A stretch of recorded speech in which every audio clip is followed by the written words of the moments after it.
Imagine waking up to tire tracks scarring your private beach, beer cans littering the sand, and a smug HOA president claiming it's community spirit.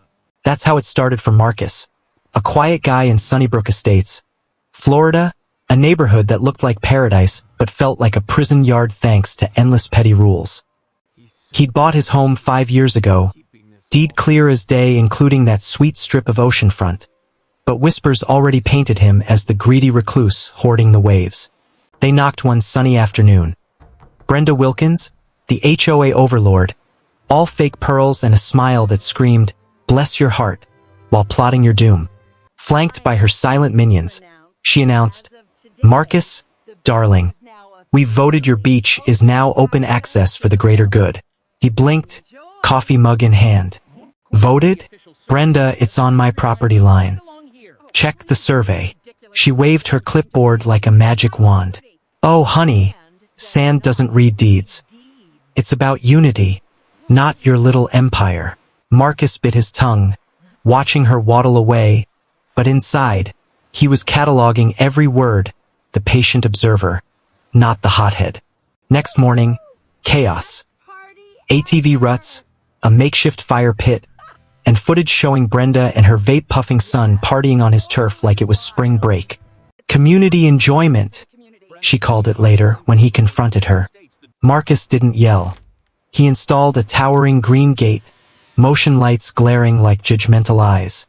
"That's obstruction," she screeched, face flushing tomato red.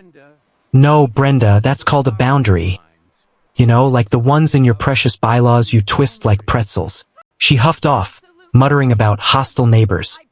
But that night, Beach Hog appeared in neon spray paint. Cameras caught her again, can in hand, looking ridiculous in the floodlights. Escalation hit warp speed. A thick cease and desist landed, claiming easement violations that didn't exist. Marcus's lawyer, sharp as a tack, fired back, "This is Bluff City population you."